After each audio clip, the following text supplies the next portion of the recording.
कई बार सरकारी आंकड़े ही ऐसे आते हैं कि क्राइम में यूपी और बिहार जो है ये नंबर 1 और नंबर 2 स्टेट्स है।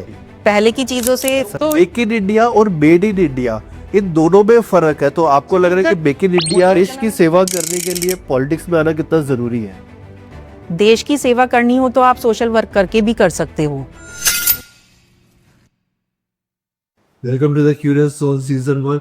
आज हमारे साथ में है एक पॉलिटिशियन और एक सोशल वर्कर का नाम है सारिका जैन। ये बीजेपी पॉलिटिकल पार्टी से है। Over to Sarika ji please. Sarika ji welcome. जी थैंक यू रोहित जी, आपके पॉडकास्ट में आने का मुझे मौका मिला, ये मेरे लिए अच्छी बात है कि मैं अपनी मन की बात भी कुछ कर सकूं आप लोगों से। धन्यवाद आपका। मैम आप थोड़ा सा अपने बारे में इंट्रोडक्शन दीजिए। मैं ऑर्डिनरी जैसे महिलाएं होती हैं, घर की महिलाएं हाउसवाइफ होती हैं, मैं उनमें से ही एक आती हूँ। और आपके पॉडकास्ट में आने का मेरा एक मोटिव भी था कि जो आम महिलाएं हैं उनको भी मौका मिले कि वो हमसे कुछ सीख सके, और हम भी उनसे कुछ सीखते हैं। कहीं जाते हैं, किसी प्रोग्राम्स में जाते हैं तो हम महिलाओं से अक्सर कुछ ना कुछ सीखते हैं। और कई बार जो महिलाएं हमें मिलती हैं वो बोलती हैं कि आप तो इतनी अच्छी तरीके से काम कर रहे हो, आप इतने अच्छे तरीके से सब चीज़ को मैनेज करते हो, घर को भी बाहर भी। तो मैं हमेशा उनसे एक चीज़ बोलती हूँ कि हर इंसान के अंदर टैलेंट होता है। आप लोग जो हाउसवाइफ हो, जो घर का काम कर रहे हो, वो भी आपका एक हुनर है।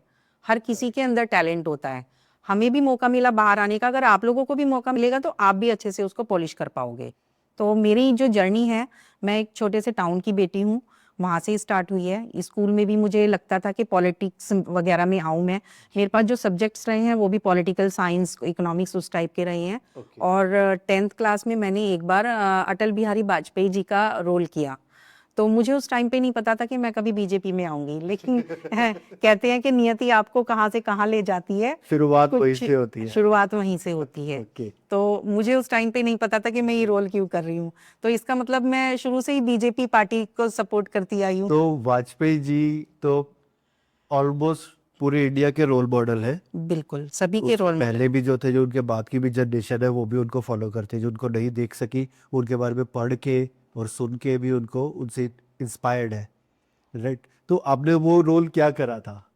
मैंने उसमें तो देखो, जो हमें रोल दिया गया था उसमें मैंने किया था कि जब हमारी सरकार गिर गई थी, सिर्फ 1-2 वोट के कारण हमारी सरकार गिर गई एक थी। वोट से, हाँ। तो वो बड़ा टिपिकल चीज थी और वो एक्ट मुझे करना था। तो उसको हमने कैसे संसद में रखा, कैसे बातचीत की, तो वही हमारा उसमें टॉपिक रहा। और पॉलिटिशियंस भी बने, हमारी जो फ्रेंड्स थी वो कोई सोनिया गांधी बना, कोई और लीडर बने, तो बहुत अच्छा हमने इंजॉय किया था। और उससे हमें सीखने को, जब बचपन से ही हमें ऐसी चीज़ें सीखने को मिल रही थी। मेरे पास एनसीसी थी, एनसीसी में देश की सेवा करने का ही भाव आता है। तो शुरू से ही रहा। छोटे से टाउन में पली बड़ी, ज़्यादा हमारी स्वतंत्रता नहीं थी। हमारे टाउन में एक ही स्कूल था, उसी में हम पढ़े और उसी से हमने शिक्षा प्राप्त की। ग्रेजुएशंस तक एक ही स्कूल में हम लोग पढ़े और देशभक्ति की भावना भी वहीं से आई, जबकि हमारा स्कूल क्रिश्चियन स्कूल था। लेकिन हमने अपने जो संस्कार थे, जो सिद्धांत थे, उनको जीवित रखा और बहुत अच्छे से उसको पॉलिश किया।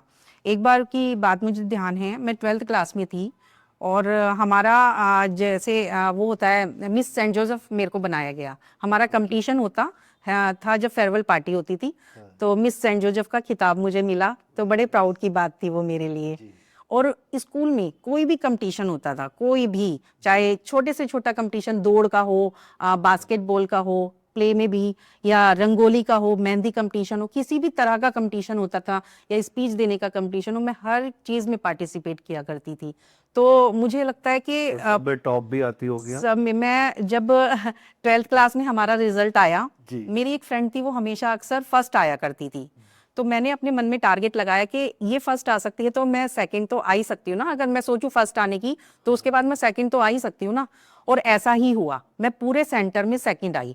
यानी कि मतलब 5-6 स्कूल होते हैं एक सेंटर में मिला के, और उन स्कूलों में मेरे जो मार्क्स थे वो सेकंड पोजीशन पे थे।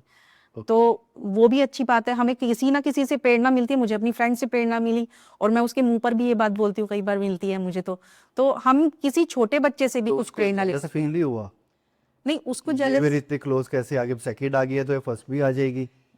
बिल्कुल, देखो जेलस फील, जो अच्छे फ्रेंड्स होते हैं उनको जेलस फील नहीं होता, करेक्ट करेक्ट। उनको अच्छा लगता है कि हम हमसे उसको तो मोटिवेशन, यही दोस्ती होती है, यही एक दूसरे को कॉम्प्लीमेंट करना। बिल्कुल यही दोस्ती होती है। और जैसे मैं भी किसी को मोटिवेशन दे सकती हूँ, हम एक छोटे बच्चे से भी मोटिवेशन ले सकते हैं। कई बार हम सोचते हैं ना कि नहीं हम ही बड़े हैं। तो कभी आप ऑपोजिशन से भी मोटिवेशन लेते हो? देखिए, आप अपने दुश्मन से भी मोटिवेशन ले सकते हो। जो वो गलतियां कर रहा है वो हमें गलतियां नहीं करनी है, यही मोटिवेशन होता है। जो वो गलती कर रहे हैं अपनी चीजों की, हाँ। तो वो हमें थोड़ी ना दोहरानी है, हम तो उनकी गलतियों से सीख गए। देश मोटिवेशन, की सेवा करने के लिए पॉलिटिक्स में आना कितना जरूरी है? देश की सेवा करनी हो तो आप सोशल वर्क करके भी कर सकते हो, लेकिन जब आप सोशल वर्क ऑर्डिनरी तरीके से कर रहे होते हो तो लोग आपकी बात नहीं सुनते हैं। कई बार पॉलिटिक्स में आने का एक उद्देश्य ये होता है कि आप किसी पोस्ट पर होते हो, आप किसी ओहदे पर होते हो, तो लोग आपकी बात को सीरियस लेते हैं। अगर हम सोशल वर्क करने जाते हैं तो अच्छा लगता है कि लोग सम्मान की दृष्टि से देखते हैं, और कोई कमी है, जैसे हम झुग्गियों में जाते हैं, वहाँ पर काम करते हैं, वहाँ पे सैनिटरी पैड्स भी बांटते हैं, बच्चों को गिफ्ट बांटते हैं, बट दिवाली के टाइम पे बच्चों को कुछ लेकर जाते हैं। तो अगर हम वहाँ पर कुछ कमी देखते हैं, हमने एक बार अभियान चलाया, झुग्गी में गए, वहाँ पर सफाई नहीं थी कहीं पर भी। हमने बहुत सारे बच्चों को वहाँ पे मोटिवेट किया कि हम अगली बार आएंगे तो हमें यहाँ पे सफाई चाहिए। एक ग्राउंड था, मैंने कहा उसको पार्क में तब्दील करो आप सब मिलके, छोटे छोटे पौधे लगाओ, घास लगाओ, यहाँ पर ये जो कूड़ा कबाड़ है हटा दो सब। तो जब किसी पदवी के साथ जाओ ना तो लोग आपकी बात सुनते हैं, आपकी बात को गौर से सुनते हैं। तो पॉलिटिक्स में आने का यही महत्व है। लेकिन सोशल वर्क तो आप वैसे भी कर सकते तो हो। हाँ, अभी जैसे सोशल वर्क होता है, एक नॉर्मल बात करते हैं, तो अभी तो हम कहते हैं झुग्गियों में आप जा रहे हो, आप उनके लिए काम कर रहे हो, सेवा कर रहे हो। झुग्गियां अभी तक क्यों है? कभी ऐसा मन में आया कि समाज में इक्वालिटी भी होनी चाहिए एक हद तक? ठीक है, अमीर अमीर तो है ही है, सारे ही अमीर नहीं हो सकते, बट जो बिल्कुल गरीब, एक बेसिक लाइफ पर सबका हक है, ऐसा कभी आया आपके माइंड में?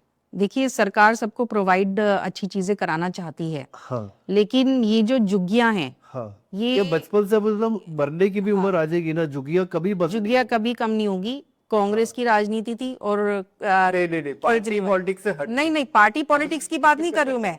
अब वोट बैंक के लिए बंगाल में क्या हो रहा है, एसआईआर चलाया, तो कई बाहर से देश से आते हैं, उनको महल तो एकदम से मिलेगा नहीं, फ्लैट तो मिलेंगे नहीं, तो वो क्या करते हैं, कहीं पर भी सरकारी जमीनों पर फ्लैट बन अपनी झुग्गी डाल लेते हैं। ओके। उससे क्या होता है कि हमारा ही नुकसान है उसमें। हमारे पास खाने के लिए एक रोटी है, लेकिन बाहर के देश के लोग आ जाते हैं तो उस रोटी पर भी अपना अधिकार जमाने लगते हैं। आपने कहा बचपन से मैं देखता आ रहा हूँ, तो बचपन से आप देखते रहो तो आप अपनी रोटी का हिस्सा भी उनको दे रहे हो, जी। तो ये सही नहीं है। अगर हमारी सरकार, बाहर के देश से नहीं आ रहे, वो है तो हमारे ही देश के। नहीं बाहर के देश से क्यों आना चाहेगा कोई यहाँ पर? बहुत सारे अभी बांग्लादेशी आते हैं, रोहिंग्या आते हैं, वो बाहर के देश के हैं और आकर हमारे देश में अपना हक जमाते हैं। तो इसके लिए रिस्पॉन्सिबल कौन है? रिस्पॉन्सिबल कौन है? कहीं ना कहीं पीछे की जो सरकारें थी उन पर हम बोलेंगे, क्योंकि वोट बैंक की राजनीति करने के चक्कर में उन्होंने उन लोगों को बसा दिया। नहीं, और आज जब हमारी सरकार आई है, दे रहे हो, अब रियल आंसर दो। नहीं मैं रियल आंसर दे रही हूँ। इसमें आप ऑलरेडी बहुत अचीव कर चुके हो और करोगे भी सही, ठीक है। अभी रियलिटी में बात करते हैं ना। मैं बिल्कुल रियलिटी की बात कर रही हूँ। झुग्गिया आप कह रहे हो ना, मैं जो बचपन आ है, रहा है वो बॉर्डर क्रॉस करके आ रहा है। मेरी बात सुनिए आप कह रहे हो मैं बचपन से देखता आया हूँ झुग्गियों के, यही बोल रहे हैं ना, बचपन में किसकी सरकार मैं ये तो नहीं कर रहा कि झुग्गियां जो है वो फॉरेन से आए हुए लोगों ने बनाई है, वो यूपी से भी आते हैं, तो बिहार से भी आप आते क्या हैं। चाहते हैं जो सरकारी जमीनें हैं उन पर झुग्गिया बसने दे? झुग्गियां ही क्यों है? मेरा मेरा जो एक क्वेश्चन था ना आपसे, वो ये था, झुग्गियां है ही क्यों? झुग्गिया है ही क्यों? पिछली जो सरकारें थी, आप बचपन की बात करो, मैं भी बचपन की बात कर रही हूँ। जैसे मैं होम टाउन मेरा है, एक छोटा सा टाउन है, वहां पर उस टाइम पे कांग्रेस की सरकार थी जब मैं छोटी थी, तो वहां पर आप बहुत घूम फिर के ना पॉलिटिक्स में आ रहे हैं। लड़ाई दंगे होते थे। नहीं, मैं घूम फिर के मैं रियलिटी आपको बताने की कोशिश कर रही हूँ, रियलिटी है, ये रियलिटी है। तो वहां पर क्या होता था, लड़ाई दंगे होते थे, आगजनी होती थी, कर्फ्यू लगते थे, लड़कियों के रेप होते थे, रोज हम ऐसी घटनाएं सुनते थे। इसीलिए हमारे पास रिस्ट्रिक्शंस था कि हम बाहर पढ़ने नहीं जा सकते थे, क्योंकि जब हम 5 मिनट भी लेट हो जाते थे, मम्मी पापा बाहर आकर खड़े हो जाते थे कि हमारी बेटी कब घर वापस आएगी, क्योंकि ऐसा माहौल बना हुआ था। और आज देखो यूपी में सरकार के चेंज होते ही सब कुछ चेंज हुआ है, लड़कियां आज फ्रीली घूम रही हैं। अभी आज सब लड़कियां, ठीक है? अभी काफी कुछ ठीक हो गया है। आप यूपी का तो आप जानते ही ना कितना अच्छा हो गया है। और आपने कहा झुग्गियों की, हम अपने टॉपिक पे फिर से आते हैं। नहीं, अभी थोड़ी देर इस पर भी रहते हैं। अच्छा, इस पर कई बार सरकारी आंकड़े ही ऐसे आते हैं कि क्राइम में यूपी और बिहार जो है ये नंबर 1 और नंबर 2 स्टेट्स है। ऐसा क्यों है? ये कब से है, आप मुझे ये बताएंगे अभी जरा? से है, रिसेंट के आंकड़े मैंने आपको मैं डिटेल्स शेयर उससे कर पहले, दूंगा। उससे पहले के हाँ, आंकड़े और भी ज्यादा थे, ओके, क्योंकि कंट्रोल होने में टाइम लगता है किसी भी चीज को। मान लिया। हाँ, जैसे हम मोदी जी कोई नीति बनाते हैं, कोई योजना बनाते हैं, तो उसको इम्प्लीमेंट होने में समय लगता है। लोग समझते हैं। कितना समय लगता है एक जो सेक्टर में बैठ के एक पॉलिसी बनाई जाती है वो ग्राउंड तक आने में कितना समय लगता है और कितने परसेंट वो ग्राउंड तक आ जाती है? बहुत काफी आ जाती है ग्राउंड पे, लेकिन हर चीज को खाली सरकार जिम्मेदार नहीं होती है। आप सोचिए, हम लोग भी जिम्मेदार होते हैं। अगर मोदी जी कहते हैं हम सफाई अभियान चलाएंगे या हम सफाई रखेंगे, तो भागीदारी तो हमारी भी होनी चाहिए ना। वो खाली मोदी जी थोड़ी ना करेंगे आके। अगर आपके घर के बाहर गंदा है और आप सोचने लगो मोदी जी ने सफाई अभियान चलाया, मोदी जी ही आकर करेंगे, ऐसा तो नहीं हो सकता है। हमारी भी भागीदारी उसमें होनी चाहिए। घर हमारा है, अगर हम अपने घर का कूड़ा निकाल के बाहर डाल देंगे तो वो हमारे लिए नैतिकता नहीं होगी, वो तो हमने अपने पड़ोसियों को परेशान कर दिया। हमें मिलजुल कर सहभागिता से ये काम करना पड़ेगा। इसका ऐसे ही solution क्या है? इसका सॉल्यूशन ये है कि हमारे लोगों को भी अवेयर होना पड़ेगा, हमारे प्रशासन को भी अवेयर होना। लॉ एंड ऑर्डर की सिचुएशन जो है हाँ, वो भी वो दुरुस्त होनी वो पड़ेगी। दुरुस्त हुई है। आप यूपी में देखो ना, ओके। आप यूपी का बहुत बड़ा बड़ा उदाहरण है। आप यूपी में अभी शूट भी यूपी में ही कर रही है, नोएडा यूपी में हाँ, होता है। हाँ। तो मैं यूपी तो बहुत बड़ा उदाहरण है। आप देखो पहले कितने दंगे होते थे। हम तो रोज जब छोटे थे, कहीं, मैं तो मेरठ से हूँ, आपने मेरठ का तो नाम सुना है ना। बहुत वहां पे रोज रोज कर्फ्यू लगते हैं, वहां तो लगते थे उस टाइम पे। हम लोग मेरठ नहीं आ जा सकते थे, घर में कैद हो जाते थे, क्योंकि कर्फ्यू लगा है तो फिर कैसे बाहर निकलेंगे। लड़कियों को आजादी नहीं थी किसी चीज की, कांग्रेस की सरकार भी। लेकिन जब से मोदी जी आए, देखो महिलाओं पर कितना ध्यान है। मातृ वंदन अधिनियम, महिलाओं के लिए 33% आरक्षण राजनीति में। और वंदन नाम कितना अच्छा है, मातृशक्ति वंदन, मतलब एक नारी का वंदना करना। अभी वंदे मातरम आपने कल बट परसों हुआ सुना? तो नहीं है ना अभी है? हो जाएगा, कब? होने वाला है, सब कुछ पास हो गया है, आने वाला है। अब आवाज किसने उठाई? इससे पहले कभी किसी ने आवाज करने उठाई? में देर तो नहीं लगती ना, पावर में तो है आपकी पार्टी। अगर हम पार्टी हाँ, की नहीं बात तो करें तो उसको अभी करने से कौन रोक रहा है? कोई भी नहीं रोक रहा है, आ रहा है ये। कब? अब अभी मैं महिला हूँ, मैं नेक्स्ट पार्टी में हूँ। असेंबली जो अभी यूपी में इलेक्शन होंगे 2027 में, इसमें क्या हम देखेंगे 33% जो है असेंबली में देखिए, वुमेन चुन के आएंगी देखिए कई या बार टिकट मिलेगी? बात ये भी है नहीं, आपने टिकट दे दी और वो विनेबल कैंडिडेट मिलती है। मैं खुद तो ये टिकट बांटने पर कह रही है या असेंबली के अंदर 33% वुमेन? असेंबली के अंदर 33% होगा। और वैसे भी महिलाओं को पूरा नेतृत्व मिलता है आज की डेट में। आप अभी भी देख सकते हैं, हमारे दिल्ली की सीएम एक महिला है। उससे बड़ा उदाहरण क्या होगा आपके पास? पूरी दिल्ली की, जो दिल्ली की राजधानी है, उसकी सीएम रेखा गुप्ता है, और बहुत अच्छे से काम कर रही हैं। और आने वाले टाइम में और भी अच्छा महिलाओं को अभी नेतृत्व उनका में पहला साल है तो ज्यादा बोल भी नहीं सकते, क्रिटिक करना भी जायज नहीं। क्रिटिक तो देखो, राजनीति में हो तो आपको क्रिटिसाइज तो लोग करेंगे, कुछ अच्छा करेंगे उसके लिए नहीं बोलेंगे। लेकिन कई बार हम कुछ हल्का सा फुल्का सा गलत हो जाता है तो लोग बोलते हैं। लेकिन हम राजनीतिज्ञ हैं, फिर भी हमारा फर्ज होता है कि उसको ठीक किया जाए। क्योंकि हम अगर राजनीति में आए तो पब्लिक की सेवा करने के लिए आए हैं। हम अपना अधिकार जमाने के लिए नहीं आए हैं, हम अपना कर्तव्य निभाने के लिए आए हैं अगर राजनीति में आते हैं तो।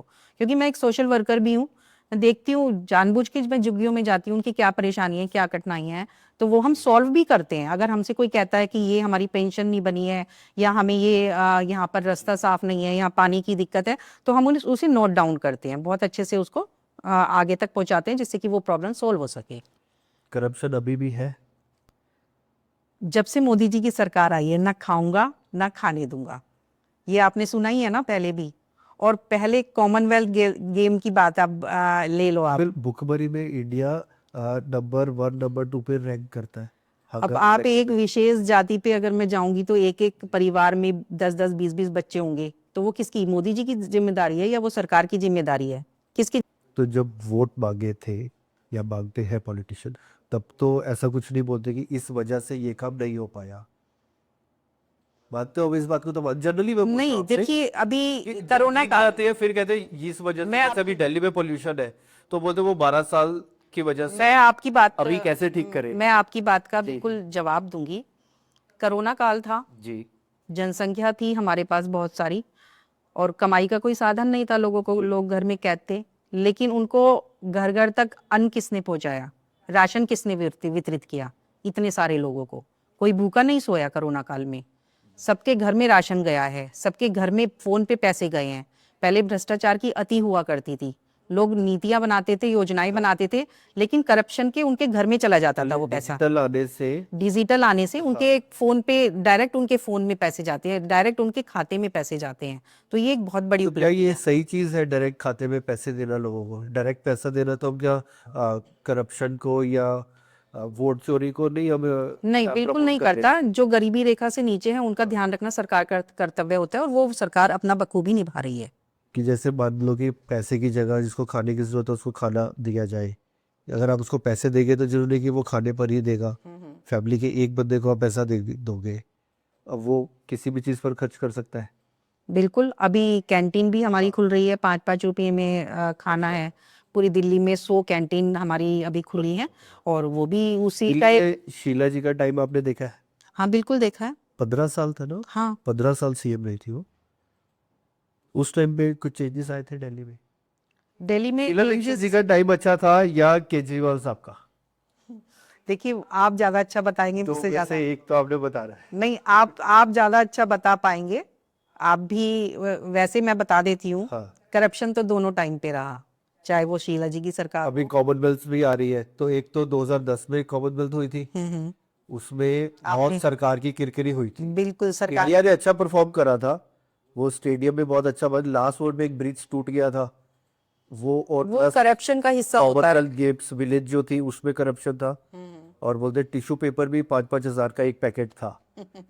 तो वो अभी नहीं होगा 2030 में, अभी दोबारा से इंडिया होस्ट कर रहा है। देखिए, अभी तक आपने देखा होगा कि इंडिया कितना आगे बढ़ चुका है इंफ्रास्ट्रक्चर में। देखो, आप कहीं भी जाओ आज आपको, आप मैं एक बार अभी थोड़े दिन पहले जयपुर रोड जो मुंबई जाती है उस वाली रोड से मैं गई, और बहुत अच्छा स्मूथली मैंने खुद, मतलब 120 की स्पीड लिमिट होती है, मेरा मन कर रहा था कि मैं 150-200 तक ले जाऊं, लेकिन नहीं ले जा सकती थी। 120 की स्पीड में चलाई, एक गड्ढा नहीं, एक कुछ नहीं, बिल्कुल बहुत स्मूथली पूरा रास्ता मैंने पार किया। तो पहले कभी इमेजिन भी नहीं किया करते थे हम कि ऐसे कभी हमें रोड मिलेगी। खाली एक रोड का एग्जाम्पल दे रही हूँ मैं, लेकिन आज देखो कितने टनल बन गए हैं, कितनी रोड हमारी बन रही है। तो आपको इसको अप्रिशिएट करना चाहिए। कुछ रोड टूट भी रही है, टूट भी रही है तो ऐसी भी न्यूज आती है उनका रिपेयर भी होता रहता है। हाँ हो रही है। तो अब आपको इसका एक पर्सनल एग्जांपल दूं मैं आपको। मैं दिल्ली में लोधी रोड एरिया के वहाँ पर मेरा ऑलमोस्ट वीक में 3 बार जाना होता है, सफदरजंग लोधी रोड। अब यहाँ पर मैं आप विश्वास नहीं करोगे, मैं सच बता रहा हूँ, कोई CWG 2010 रोड्स पे अभी तक लिखा हुआ है। वो कई बार मतलब वो 15 साल पुराना पेंट भी अभी तक सड़क से नहीं उखड़ा। तो उसको क्वालिटी नहीं, तो अगर पेंट नहीं उखड़ा, हो सकता है सड़क ठीक है, तो उसको उखाड़ने की जरूरत क्या आ रही है? सड़क ठीक है ना, आपको गड्ढे से मतलब है आपको। तो मतलब उस जमाने की सड़क सरकार उस 2010 में जो थी। हाँ, तो कोई कोई हिस्सा तो ठीक हो सकता है ना, जरूरी थोड़ी ना कि पूरी सड़क पे गड्ढे होते हैं, पूरा नाला तो नहीं बन जाता ना वो। अच्छा, तो जो सही सही था उन्होंने वहां वो लिख दिया, हाँ, और 15 साल तक वो चल रहा है अभी भी। ऐसे तो लोहे का पुल चल रहा है आज तक, ब्रिटिश टाइम का हाँ। लोहे का पुल आज तक, उस पे गाड़ियां जाती हैं। तो ऐसे तो बहुत सारी चीजें चलती हैं, ऐसा नहीं हम कह सकते। लेकिन आप देखो ना, करप्शन की अति हो गई थी। गरीब के पॉकेट तक एक पैसा जाएगा ये बोलते थे, लेकिन जाता कितना था आपको पता है? क्योंकि डायरेक्ट खाते में नहीं जाता था, तो करप्शन होता ही होता था। राशन में भी होता होगा ऐसा। राशन में भी होता था। आज तो पूरा डिजिटल आपका अंगूठा लगेगा तभी आपको राशन मिलेगा, उसी व्यक्ति को मिलेगा। तो बहुत सारी चीजें चेंज हुई हैं। लेडीज पॉलिटिशियन जो है, फीमेल पॉलिटिशियन, उनके लिए क्या स्ट्रगल ज्यादा है as compare to male politician या कम है? देखिए, एक महिला होने के नाते पॉलिटिक्स में आई हूं मैं, तो वो आपके माइंड पर डिपेंड करता है। घर वाले एग्री थे? हाँ, घर वाले एग्री क्या वो भी आपने? पॉलिटिक्स में ही है? नहीं, मेरे घर से कोई पॉलिटिक्स में नहीं हूँ। मेरा एक पैशन था, मेरा एक सोशल वर्क करने का एक तरीका था। तो शुरू से ही घर वाले तो देखते बस थे, वो एक आपको वाजपेयी जी का रोल मिल गया और उसने आपको पूरा एक डायरेक्शन दे दिया। डायरेक्शन दे दी। संघ परिवार से हैं, मेरे घर में संघ की बैठकें हुआ करती थी हमारे घर में। मैं फिर हो ही गए ना। छोटे से टाउन से आती, तो घर में संघ के लोग आते थे, उनकी बैठक होती थी। और हिंदुत्व को ही बढ़ावा देना शुरू से, वही हमारे संस्कार है। हिंदुत्व की डेफिनेशन क्या है? सबने अपनी अपनी डेफिनेशन बना रखी है, आपकी डेफिनेशन क्या है? मेरी डेफिनेशन क्या है कि जियो और जीने दो। मैं जैन धर्म से आती हूँ जी। और सनातन भी वही कहता है कि जियो और जीने दो, जीवों की हत्या ना करो। और सेवा परमो धर्म, सेवा ही सबसे, क्योंकि हम इंसान की उसमें जन्म लिया है हमने। और 84 लाख योनियों में, अगर मैं सनातन की बात करूं या जैन धर्म की बात करूं, 84 लाख योनियों में भटक कर हम इंसान की जिंदगी में आते हैं।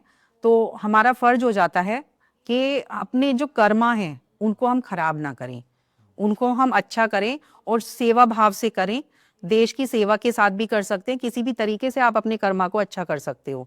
तो मुझे ये रास्ता अच्छा लगा। आपने महिलाओं के लिए बोला पॉलिटिक्स के लिए कि आसान है या टफ है, तो वो आपकी मानसिकता पर डिपेंड करता है। आपको घर का भी संभालना है काम, आपको बाहर का भी देखना है, आपको समाज भी देखना है, आपको आर्थिक भी देखना है। तो आपको उतना स्ट्रांग बनना पड़ेगा। अगर आपकी कोई पॉलिटिक्स में आलोचना भी कर रहा है तो वो भी सहन करना पड़ेगा, अगर प्रशंसा भी कर रहा है तो वो भी आपको सहन करनी पड़ेगी। क्या पॉलिटिक्स करियर है? पॉलिटिक्स करियर नहीं बोल सकते, पॉलिटिक्स सेवा भाव से अगर आप आइए। ये होता है कि जो कई लीडर्स या पॉलिटिशियंस ऐसे हैं, जब वो स्टार्ट करते हैं अपना करियर तो कुछ भी नहीं होते, शक्ल से भी दिखता है कई बार, है ना? और धीरे धीरे इतनी वेल्थ एक्यूमुलेट कर लेते हैं वो, और इतनी पावर उनके पास में आ जाती है। वो कैसे आती? मतलब आप यकीन मानो, 1,000 करोड़ का घोटाला, 5,000 करोड़ का, 50,000, हमारे तो कैलकुलेटर फेल हो जाए, उतने डिजिट नहीं होते, हम तो जीरो काउंट करते रह जाए, ये घोटाले करके साइड हो जाते हैं। देखिए, इररिस्पेक्टिव ऑफ पार्टी, क्योंकि पार्टी चेंज कर लेते हैं। आपने पिछले 2-3 सालों में तो ज्यादा ही देखा होगा, एक पार्टी का है वो दूसरी पार्टी में आ गया, सब ओके हो गया। इसके बारे में क्या? इसके बारे में मैं यही कहना चाहूंगी कि मैं तो शुरू से बचपन से ही बीजेपी पार्टी से, हाँ मैं सच ही बोलूंगी, मैं शुरू से बचपन से ही बीजेपी पार्टी में रही हूँ देखा जाए तो। और मरना भी उसी में, जीना भी उसी में, तो मैं तो पार्टी चेंज करने का नहीं सोच सकती हूँ कभी भी लाइफ में। और रही बात, आप कह रहे हो कि करप्शन होता है, भ्रष्टाचार होता है, पहले कुछ तो मेरे को जाके पूछना पड़ेगा ऐसे लोगों से। मतलब आपको पता नहीं है? नहीं, मेरे को पता ही नहीं है, मैं ऐसी चीजों में दिमाग ही नहीं लगाती अपना कि कैसे करप्शन होता है। पॉलिटिशियन हो आप। हाँ, मैं कैसे सवालों को वो डक कर रहे हो ना? नहीं, कोई डक नहीं कर रही हूँ मैं, जो रियलिटी है मैं आपको वही बता रही हूँ। आपने बोला रियल बोलना है, मैं रियल बोल रही हूँ। जाके उनसे बात करना पड़ेगा भी कैसे क्या होता है, तो मैं आपको बता पाऊँ। स्टूडेंट पॉलिटिक्स भी करी कभी आपने? स्टूडेंट पॉलिटिक्स हमारे उसमें नहीं थी, लेकिन हाँ अपने हिंदुत्व को हम आगे रखते थे। हम क्रिश्चियन स्कूल में पढ़े हैं, लेकिन उसके बाद भी saint Joseph girls degree college करके है सरदना में, और चर्च भी वहाँ का फेमस है, एशिया में नंबर 1 पे आता है उस हमारे टाउन का चर्च, और वहीं से ग्रेजुएशन भी किया है हमने। तो वहाँ के जो क्रिश्चियंस लोग हैं, चाहे फैकल्टी है या स्टूडेंट्स भी है, उनको अभी के टाइम पे ज़्यादा सेफ फील होता है या पहले के टाइम पे? क्योंकि पहले की जो सरकारें थी वो हिंदुत्व को लेकर नहीं, वो आइडियोलॉजी को लेकर नहीं चलती थी। अभी सिर्फ हिंदुइज्म, हिंदूवादी, हिंदुत्व, ये वर्ड्स ज़्यादा चलन में है। तो अभी क्या उनको सेफ फील होता है या सिर्फ हिंदू को ही सेफ फील होता है अभी? नहीं, मैं आपको बता देती हूँ, मैं जैसे वहां पर पढ़ी हूँ तो ना तो हमें पहले ऐसा कुछ फीलिंग होती थी कि हम हिंदू हैं, मुस्लिम हैं, क्या हैं, कुछ ऐसा फीलिंग नहीं होती थी, और ना ही आज होती है। अभी हमारे स्कूल का 150वां दिवस मनाया गया था उसका, तो मुझे उसमें चीफ गेस्ट करके बुलाया गया, वेरी नाइस। और मैं गई और मुझे बहुत अच्छा लगा। मैं सबसे आगे बैठी सीट पर, और सारी पुरानी टीचर्स, सब सिस्टर्स वगैरह जो नन होती हैं वो मिली, उन्होंने बहुत रिस्पेक्ट किया, बहुत प्यार से सम्मान दिया। तो इससे बड़ी आपकी क्या तो हम उपलब्धि ये हो कह सकती सकते है? हैं कि जो ये लड़ाई या कॉन्फ्लिक्ट्स दिखाते हैं, ये सिर्फ पॉलिटिकली मोटिवेटेड और टीवी तक ही सीमित है, ग्राउंड पे देखिए, ऐसा कुछ नहीं है। कई बार क्या होता है कि मुझसे कई लोग पूछते हैं कि आपकी पार्टी हिंदू मुस्लिम करती है, ठीक है, तो मैं तो कितना करती है? हाँ, मैं वही आपको आंसर दे रही हूँ कि हमारी पार्टी, आप ऐसे मतलब सब लोग ऐसे पूछते हैं, तो मैं उसका एक ही आंसर देना चाहूंगी कि जब हमारा भारत डिवाइड हुआ तब कौन सी पार्टी थी? तब क्यों हिंदुस्तान पाकिस्तान बना? आप ये बताइए। तब तो हमारी पार्टी नहीं थी, गुड आंसर। तब तो हमारी पार्टी नहीं थी, तब तो कांग्रेस का राज चल रहा था। फिर क्यों खाली पाकिस्तान, हिंदुस्तान में सब रहेंगे लेकिन पाकिस्तान में खाली एक एक वर्ग रहेगा, ऐसा क्यों? किसने डिवाइड किया? क्यों डिवाइड किया? तो आप अब ये क्वेश्चन कर ही नहीं सकते लाइफ में कभी भी किसी भी भारतीय जनता पार्टी के व्यक्ति से या संघ परिवार से। आप कभी ये क्वेश्चन मत करना आज कि आज इन्होंने इस मुद्दे को खत्म कर दिया, इस मुद्दे तो अब को तक खत्म- बड़े बड़े पॉलिटिशियंस नहीं खत्म कर सके। बिल्कुल, किसने जन्म दिया इस चीज को? हमने तो नहीं दिया ना। तो पहले से ही इन लोगों ने दिया, वोट बैंक की राजनीति थी ये। 2 देश बना दिया हमारे भारत को, वो भी पाकिस्तान भी हमारा हिस्सा था, कश्मीर भी हमारा हिस्सा बहुत है, खूबसूरत है। बहुत खूबसूरत है, उसको किसने कभी सत्यानाश ऐसे किया? कि अगर ये दोनों कंट्रियां एक होती तो शायद वर्ल्ड इकोनॉमी में हम लोग टॉप पर होते। बिल्कुल, पहले जयचंदे पहले भी थे और आज भी हैं। हिंदी की वजह से टूरिज्म नहीं आ पा रहा इधर। बिल्कुल नहीं आ पा रहा, हमारा डेवलपमेंट नहीं होता था। आपको सपने दिखाए जाते थे, हमारे देश के लोगों को सपने दिखाए जाते थे, लेकिन हमारा देश विकसित नहीं हो पा रहा था। लेकिन जब से माननीय प्रधानमंत्री जी की सरकार आई है, हमारे देश में डेवलपमेंट भी, और आप देखो कल की ही खबर है ये, यूनेस्को में हमारा जो दिवाली है, दीपावली है, वो पूरे वर्ल्ड में मनाया जाएगा। आप देखिए कितनी खुशी की बात है, जो हमारा एक त्योहार है उसको सभी लोग मिलजुल कर मनाएंगे, तो ये बहुत प्राउड की बात है। पहले हमारे जो भारतीय बाहर जाते थे उनका कोई रिस्पेक्ट नहीं था, कोई भी रिस्पेक्ट नहीं करता था, लेकिन आज की डेट में कहते हैं अच्छा इंडिया से आए हो, मोदी जी के देश से आए हो, तो उनका अलग से रेस्पेक्ट होता है। ये तो पॉलिटिकल आंसर है, ये अक्षय कुमार वाला आंसर है। नहीं, मैं अक्षय कुमार मैं तो अपन, मेरा खुद का आंसर है। ये बता रहा हूँ क्योंकि पासपोर्ट रैंकिंग तो हमारी नीचे जा रही है। देखिए अब रैंकिंग नीचे जा रही है, क्या जा रही है, लेकिन बहुत ग्राफ बढ़ा है हमारा, ये रैंकिंग नीचे। बहुत हमारा ग्राफ बढ़ा है उस चीज में कि हमारे देश को अब रिस्पेक्ट मिलता है। आप देखो ना, मोदी जी जहां जाते हैं अपनी देश की चीजें भी वहां पर बेचते हैं, मतलब हमारा बिजनेस भी बढ़ता है। अब एक्सपोर्ट कब हो रहा है, सच बता रहा हूँ भाई। पहले से तो ज्यादा हो रहा है। पॉडकास्ट को साइड कर दो आप, लेकिन सच बता रहा पॉडकास्ट की बात नहीं कर रही हूँ, हूँ, आप देखिए एक्सपोर्ट कब हो रहा है। 2014 से पहले और अब में बहुत अगर ज्यादा हो रहा होता ना तो डॉलर कम होता, डॉलर की पहले वैल्यू बढ़ती। पहले आपने देखा कि हमारे यहाँ पे फोन तक मैन्युफैक्चरिंग नहीं होते थे, आज अभी भी एप्पल, नहीं हो रहा आज एप्पल मैन्युफैक्चरिंग हो रहा है हमारे यहाँ। महाराज, वो असेंबल हो रहा है। हाँ, असेंबल ही हो रहा है, लेकिन पहले तो हमारे लेबर को काम मिल रहा है ना, हमारे लोगों को काम मिल रहा है ना, पहले तो ये भी नहीं था। हमारे जो तो पहले तो मोबाइल फोन भी नहीं थे। पहले तो अब वाले तो वो बनते थे। पहले के टाइम में रोहित जी और अब के टाइम में बहुत अंतर है। जी। पहले की चीजों से तो मेक इन इंडिया और मेड इन इंडिया, इन दोनों में फर्क है। तो आपको लग रहा है कि मेक इन इंडिया सक्सेस है और हमें मेड इन इंडिया की तरफ जाना चाहिए या नहीं जाना चाहिए? प्रधानमंत्री जी के नेतृत्व में जरूर हमारा देश, ये पॉडकास्ट आपका है, विद ड्यू रिस्पेक्ट। हाँ मेरा मीडिया, मेरा ही, अभी हम आपका जो है नैरेटिव जानना चाहते मैं उन्हीं की पार्टी से आती हूँ, तो मैं उन्हीं को आगे लेके बात करूंगी ना, क्योंकि मेरे हाथ में नहीं है मेक इन इंडिया, हमारी पूरी सरकार, हमारा पूरा तंत्र उसको आगे ले जाने के लिए काम करे, और हमारे भारतीय, आप और मैं भी उसमें शामिल है जी। तो हम सभी उसको, अब स्वदेशी भारत अभियान जो स्टार्टअप्स हैं वो किसने चालू करवाए हैं, पहले की सरकारों में तो नहीं थे। अभी आप देखिए छोटे छोटे स्टार्टअप्स, ये जो पॉडकास्ट है ये भी स्टार्टअप का ही हिस्सा है। रोज के 1100 स्टार्टअप कंपनियां शट डाउन हो रही है। तो उसमें सरकार की गलती नहीं है, उसमें सरकार की तो गलती जो मान सकते। सक्सेस हो रही है फिर वो सरकार की वजह से है, लेकिन अगर वो फ्लॉप हो रही है तो वो सरकार नहीं नहीं, ऐसा मैंने नहीं कहा, क्योंकि सरकार उनको जो भी है राशन तो नहीं देगी। ऐसा नहीं कहा है, ऐसा मैं नहीं कह रही हूँ, और ना इस बात में मैं जाना चाहूंगी। तो बाकी जो भी है, पहले की तुलना में अगर आप तुलना करेंगे सरकारों की, तो हमारी सरकार मच बेटर है हर चीज में, महिलाओं के सम्मान में, बुजुर्गों के जो पेंशन वगैरह है और भी चीजें हैं उसमें, और बच्चों की योजनाएं भी बनाई हुई हैं काफी, उसमें भी। आपके अगले 5 साल के प्लान्स क्या हैं? मेरे 5 साल की अगर मैं प्लान की बात करूं, तो मुझे देश सेवा के लिए अगर कुछ मौका मिलता है अच्छा कुछ करने का, तो वो भी मैं करती रहूंगी, समाज सेवा करती रहूंगी, यही मेरा उद्देश्य है। देश सेवा करने के लिए पॉलिटिक्स में जाना कितना जरूरी है? ये आपने क्वेश्चन मुझसे पहले भी किया था, करता पहले भी किया था, तो मैं उसका आंसर यही देना चाहूंगी कि सोशल वर्क आप विदाउट पॉलिटिक्स भी कर सकते हो, लेकिन देश सेवा, मैंने पहले सोशल वर्क बोला था, अभी बोलो देश भक्ति क्या है, देश की सेवा करनी है।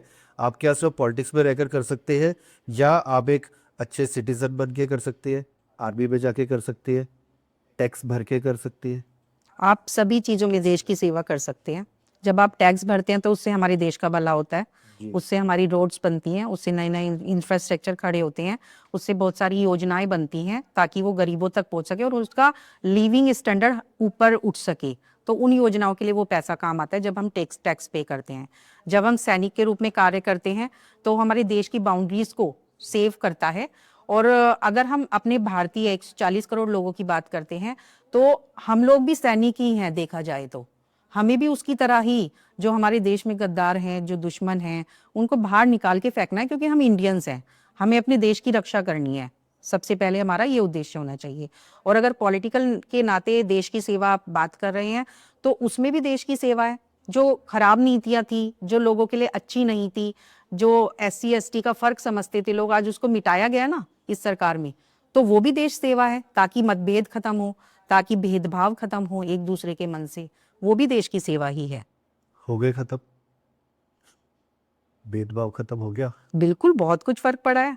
आप देखिए SC ST में अब उनको प्रोत्साहन मिलता है हर जगह, उनको आने वाले टाइम में और भी अपॉर्चुनिटीज हैं उनके लिए। दिखते हैं, एक लेमन टर्म से आपसे बात कर रहा हूँ, नॉर्मल जनरल पब्लिक जो सब न्यूज़ पर डिपेंड है, जो उसको दिखेगा वो वैसे ही मान लेते हैं। तो उसमें जब हमें दिखता है कि दलित पर या जो पिछड़ी जाति के लोग हैं उनके ऊपर काफ़ी अत्याचार हो रहा है, उनको सफ़र करना पड़ रहा है, वो क्या अभी होना शुरू हुआ है? दिख तो अभी रहा है। दिख अभी नहीं रहा, चश्मा आपने अब लगाया है, आपको पहले से देखना चाहिए था। आप पहले भी देखोगे तो पहले बहुत ज्यादा हुआ करता था, अब तो शून्य के बराबर है।